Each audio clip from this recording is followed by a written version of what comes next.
Here we go. Yeah, so from USA Today best-selling author now. Mothman did a great job installing my home audio system, and now he's eating my ass. A Trans-Buckaroo Tale by Chuck Tingle.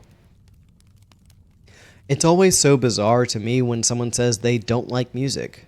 Not loving it, sure, I understand we can't all obsess over this one particular artistic medium with the whole of our being. And that my particular fondness for Sonic Adventure is not everyone's cup of tea. Like is a different story, though. What's not to like?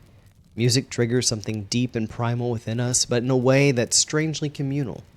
It's magic almost, a specific combination of vibrations washing over our frames, igniting sparks within our minds for inspiration or glee or sadness.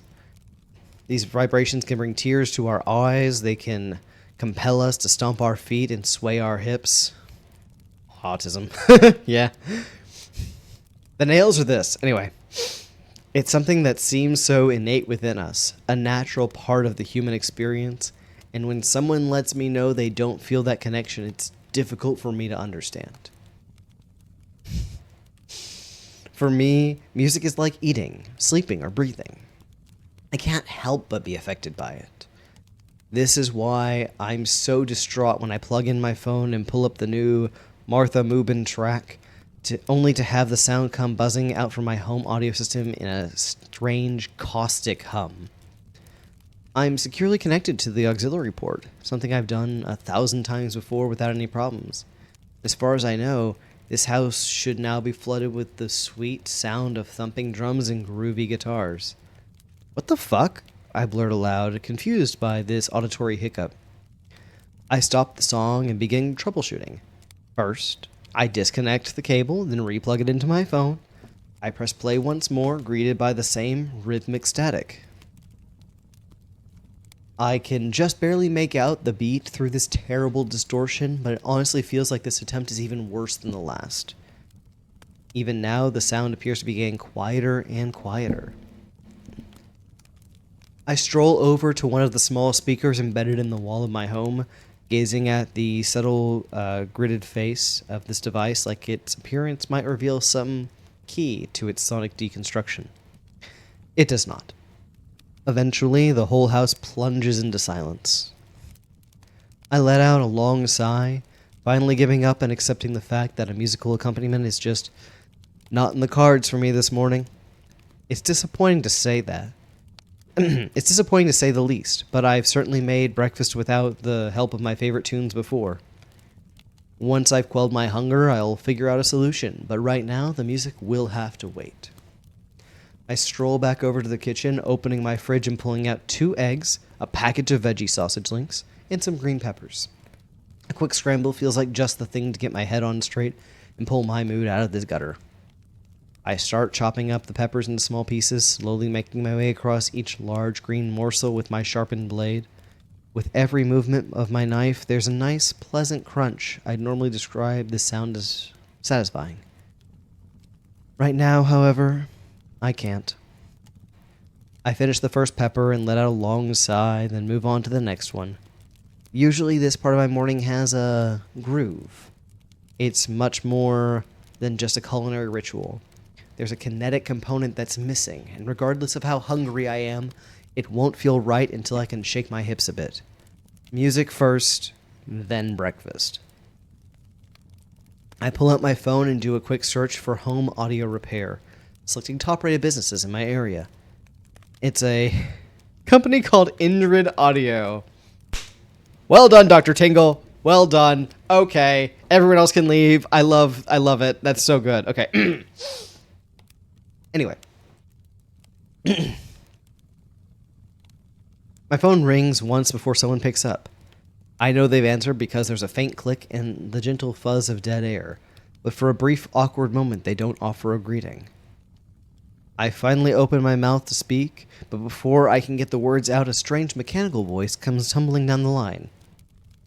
"Hello, Jane Jorps," the voice says flatly, immediately prompting a cold chill to run down the length of my spine. "Who is this?" I asked, knowing the number I called, but suddenly feeling like there might have been a mistake. "Is this Indrid Audio?" "We are Indrid Audio." The voice continues with the same eerie drone. How did you know my name? I ask.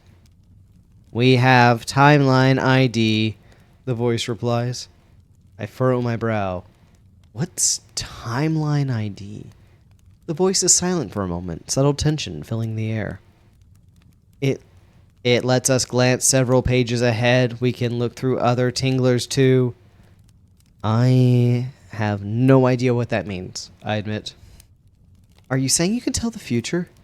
Yes, the voice replies coldly. We can see everything from any timeline. I immediately grab a watch that's sitting near my counter and then hurry to my front door. My shoes are still sitting there. I place the watch into one of them. Where's my watch? I ask. In your shoe, the caller replies almost immediately. My heart skips a beat. I glance around, make sure there's nobody peering through my windows and coming up empty. I reach into my pocket, wrapping my fingers around the first item I can find. What am I holding? I ask. Chapstick. Oh my god, you're reading my mind. The voice hesitates. I don't need to. I'm reading the page. I know I should probably be frightened by this incredible power, but for some reason I'm not. This experience is strange, for sure, but the chills that wash across my frame are grounded in a place of awe rather than primal fear.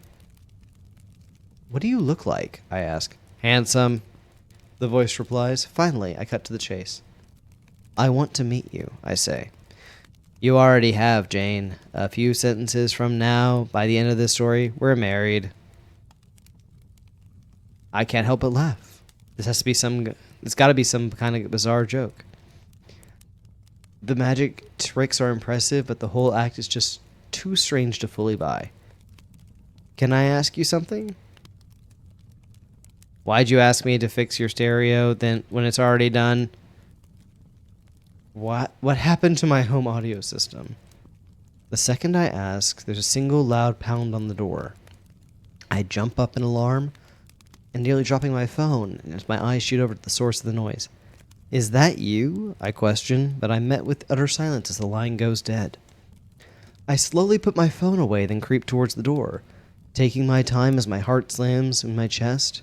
There's a small peephole, and I cautiously gaze out through this pinpoint opening. A Mothman stands casually on the front porch of my home, waiting for me to respond. His demeanor is unexpectedly loose, not a hint of tension stored in his body. He's also incredibly handsome. I open the door. Oh, hi, I blurt. The Mothman smiles warmly, then extends his hand. Hi, I'm Ben from Injured Audio. I hear you've got a problem with your home audio system. Yeah, I reply, unable to keep the confusion from infiltrating my voice and expression. I'm sorry. Was that you on the phone? It was. Sorry about that. Us Mothmen have terrible phone etiquette. I try to keep it a text these days, but people call when they want to set up appointments. I hope I didn't freak you out. It's fine, I assure him, then step back and open the door a little wider. Come on in. The handsome Mothman accepts my offer, stepping inside. He's wearing a work uniform from Injured Audio, the name Ben sewn into the front pocket of his shirt. In his hands, he carries a small bag of tools. The Mothman himself is light blue in coloration, covered in short, fine fur, with giant red eyes glowing atop his large head. Immediately, these brilliant eyes begin darting around the room, scanning for any information that could help him figure out what's wrong with my audio system. He notices one of the speakers built into my living room wall and strolls over to it, inspecting the cover, then glancing back at me. Can you play something through this? He asks. I plug in my phone and give it another shot, but the crackle has disappeared completely. It's utterly silent. Well, that's not good, the Mothman observes. He checks around a few more of the speakers, even going so far as to remove one of them from the wall and checking out the wires behind it. I watch him work through his entire process, gravely concerned as the expression on his face grows more and more dire. Eventually, the home audio technician lets out a long sigh, not of frustration, but of understanding. Something's finally fallen into place. He turns around to face me. Well, I figured out what your problem is, Ben explains. There's a meta clog in one of your plot points. What does that mean? I question. It means I had to get over here somehow. The meta layers are overloaded. The meta layers overloaded your circuits and choked them with energy. It created a really big plot point. I still don't understand, but I nod along anyway. Is it an easy fix? Unfortunately, no. Ben reveals, you're gonna have to replace the whole system. My heart immediately sinks. Ugh, is all I can think to say. What a pain. Ben immediately shakes his head and raises one hand. Don't worry, I'll get right to work. You'll have a new home audio system up and running in no time. There's something about the way he says this that immediately puts me at ease. Confidence with his tone that it's impossible to deny. When Ben says my new system will be quickly installed and I'll be happy with the results, I can't help but believe him. Okay, sure, I confirm. Do you need anything from me? He shakes his head. You just hang out, I'll let you know when I'm finished. The rest of the morning is spent going about my business while Ben dives in deep.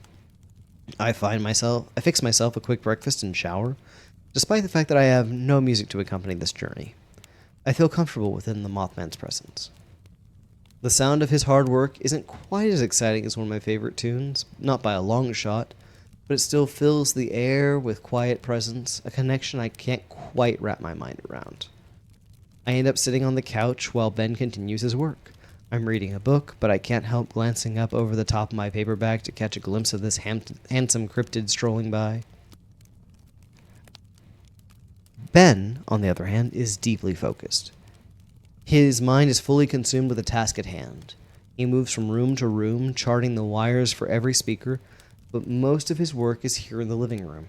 This allows me ample time to take inventory of the Mothman's large and muscular body. Mothman Ben is so polite. He really is. We love that for him. As I watch him work, my attraction builds, and I can't help letting my mind drift to something this handsome creature said over the phone. Our call was strange and awkward, but one particular point of conversation has stuck with me. He said we'd get married one day, which I quickly pushed away as some strange, surreal joke. At the time, I had no idea this attraction that I'd soon be feeling towards this incredible Mothman didn't count on my imagination taking off with these vaguely erotic mental tangents. What would our wedding be like? Does wedding imply something more? Suddenly, my attention is pulled back to reality when Ben makes an announcement. All right, the Mothman says, clapping his hands together. I think everything should be sorted. Let's see how it sounds. I glance around, searching for an auxiliary cable. Where's the cord? I ask. Oh, it's all wireless now. Just connect your phone to the Bluetooth and start playing. Wait, will that cost more? How much did you upgrade? The Mothman smiles mischievously. I upgraded everything, but no, it won't cost you more. My heart immediately melts, blown away by the kindness of this cryptid audio technician. I pull out my phone and connect to the Bluetooth, then pick a random song and hit the play button. The drums come first, rumbling through my new sound system with incredible clarity. The kick drum is punchier than it's ever been, somehow finding lower frequencies but avoiding any mud. There's a crispness to it, and the sonic elegance immediately prompts me to bob my head to the beat. The bass line comes next, warm and wonderful as it wraps me up in its slinky tone. The song I picked is a slow jam favorite, deliberate and sexy. It sounds amazing, I gush. I can't help myself. I stand up and begin swaying to the music, allowing my body the freedom to move. I rock from side to side, closing my eyes as this incredible sonic wave pulses across me. When I open my eyes, I find that the Mothman is dancing too. He's staring right at me, drawing me in with his incredible, smoldering gaze. The distance between us gets shorter and shorter, our bodies drawn to one another by way of some unspoken carnal energy. I really think I should give you something in return for that upgrade, I insist. You don't have to, Ben assures me. I want to, I counter. We're just a few feet apart at this point, the tension hanging between us, crackling with carnal energy. My whole body is trembling with anticipation, waiting for the moment all of this erupts in a breathtaking release. Finally, The Mothman steps forward and wraps me up in his arms, kissing me deeply on the lips. I sink into his embrace, the two of us connecting in a glorious blaze of passion. When our lips release, I pull back a bit, looking at this gorgeous Mothman directly in his luminous red eyes. I want to tell you something, I say. I'm trans. Mothman's giant eyes somehow grow even wider. Me too, he erupts. A surge of joy pulses through me, amazed by this serendipitous moment. I'd sensed our connection was strong, but I could have never guessed we'd had this much in common. This is the opposite vibe of, oh no, I have no money, maybe I can find some other way to play. It's also a T for T moment, so we're loving this for us, right, guys? Like, this is great. A little water.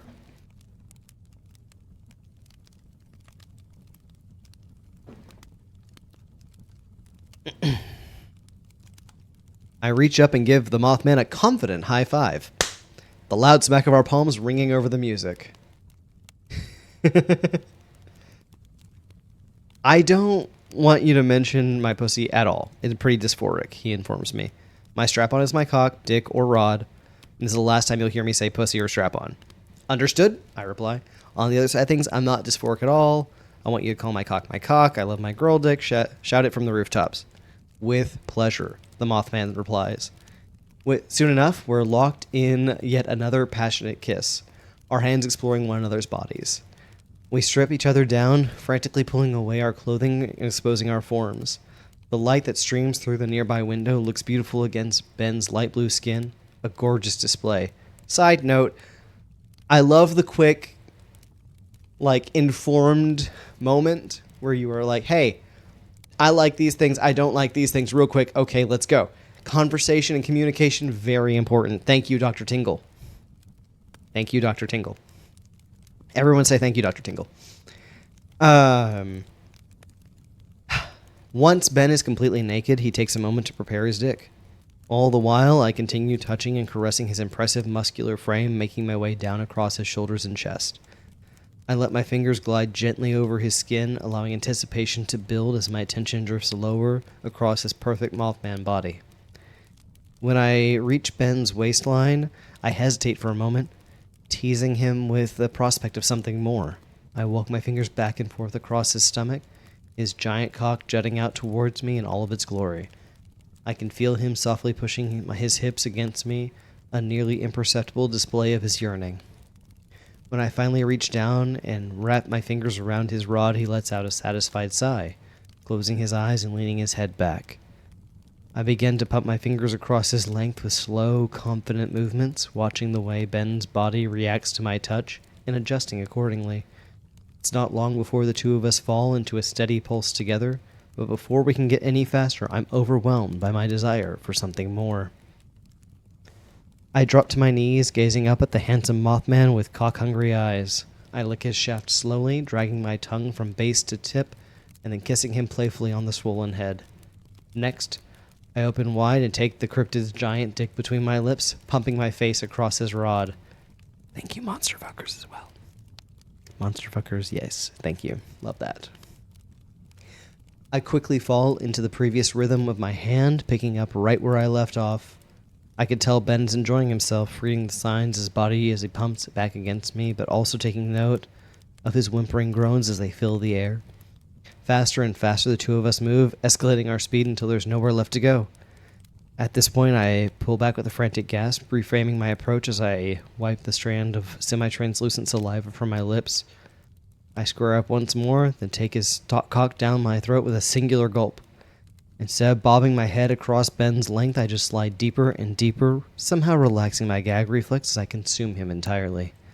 Soon enough, my face is pressed up tight against Mothman's incredible abs, held here in a stunning deep throat maneuver. Something about being called maneuver has thrown me off. Give me a sec. I hold on like this for as long as I can, allowing Ben a chance to savor the moment. The Mothman reaches down and places his hands on the back of my head, holding me in place until I'm finally forced to pull back with a sputtering gasp of air. Fuck me, I demand, wild-eyed and belligerent with cock-hungry lust. I need that Mothman dick. Mode. I turn around and drop to the floor right there in the middle of my living room, popping out my ass towards the handsome audio technician. I reach back and give myself a slap. Get over here and fuck me while I stroke my ladycock. How about a quick snack beforehand? The Mothman questions. His words confuse me at first, not entirely sure what he's referring to. But as the handsome cryptid climbs down into position behind me, I quickly begin to understand what he's got in mind. Yes, please, I cry out. Next thing I know, Ben is driving his Mothman tongue deep into my asshole. He doesn't mess around, skipping any sort of teasing along the rim and simply attacking his target. It's a ferocious anal approach, and I fucking love it. Oh my god, I blurt, pushing back against him and allowing the Mothman audio technician to drive his tongue even deeper. My cock is rock hard, so I reach down and start beating off my dick with rapt enthusiasm. I stroke myself in time with the plunges of Ben's tongue, each pulse sending a mighty wave of sensation through my body. Eventually, I realize I need more. I want your cock, I shout. Fuck me. Ben doesn't need to be told twice. The Mothman pulls back and sits up, aligning his giant rod with my asshole. He teases the limits of my puckered rim ever so slightly and then thrusts into me with a powerful swoop, stuffing my butt with his incredible member. His rod is mighty, but I have no problem taking it. He's stretching me to the absolute limit, this fullness only adding to the glorious warmth that's already building in the pit of my stomach. The two of us immediately fall into a rhythm together, Ben slamming away at me while I continue beating myself off. These two sources of pleasure begin to swirl within me, a strange amalgamation of sensations blossoming and churning as they spill across my forearm. I can feel the warm tingle making its way down my arms and legs, consuming my body and setting my nerves alight. The Mothman behind me knows exactly what he's doing, angling his dick so every thrust hit me in just the right way. It's hitting him just the right way, too. A very specific grind that's causing Ben to tremble and quake in unison. Oh fuck, that's so good. Oh fuck, that's so good, I start to murmur, repeating the phrase over and over again in a blissed out mantra. These words fall from my lips in a belligerent loop, growing louder with every passing round until eventually I'm crying out at the top of my lungs, my voice drifting over the music like some frantic experimental voice line. Oh fuck, that feels so fucking good. The orgasm that's building within me finally reaches its limit, pressing up against the gate and then bursting through. I throw my head back, allowing my words to transform into a wild animalistic howl. The sizzling climax rips through my body, completely taking possession of my physical frame as I buck and quake. Behind me, I can hear Ben making his way through a similar process. He carries me through my orgasm from beginning to end, then begins to shake with an eruption of his own. His hips are moving faster and faster, grinding harder against me until suddenly he lets out a long, satisfied groan. I can feel the Mothman's muscles clenching and releasing in beautiful patterns, his body heaving as the two of us collapse in an exhausted pile. Oh my fucking god, I sigh. That was incredible. We lay here in the middle of the living room for a good while, basking in the afterglow of our ferocious lovemaking. Usually I'd start getting up and putting on my clothes by now, but the music that washes over us keeps me nestled in place. This new audio system sounds incredible. A level of fidelity that I would have never thought possible. Eventually, Ben clears his throat, sitting up a bit. Well, I should probably get going, he states. Wait, I blurt, the word erupting from my throat before my mind can even begin to consider what I'll say next. I'm running on instinct, completely wrapped up in this moment. I thought you said we'd get married at the end of the story. Was that a joke? The Mothman shrugs. Was it? Who's to say? I smile. How about we just start things off with a second date? I expected some kind of adrenaline surge to happen when the wedding march plays. But nothing of the sort occurs. Emotions are welling up inside me, but I certainly don't want to run and hide. The violins dance across my ears in a glorious sweeping wave. I feel soothed. I feel cozy. I feel like I'm exactly where I'm meant to be. I begin my walk, slowly making my way down the hallway of this beautiful Victorian manor. When I turn towards the ballroom, every single guest immediately swivels in their chair, their eyes turning to find me, as curious expressions transform into radiant smiles. I don't meet any gaze from this sea of onlookers, however. My attention is locked directly behind them, settled on the handsome Mothman in the dark blue suit who waits for me at the altar. Tears fill my eyes, and I begin my slow, graceful walk down the aisle. For some reason, I feel a strange compulsion to wave excitedly at Ben, but I stop myself, remembering just to breathe and keep one foot in front of the next. Despite all the focus on the path ahead, however, one extra notion does draw my attention very briefly. The sound system in here is really, really good.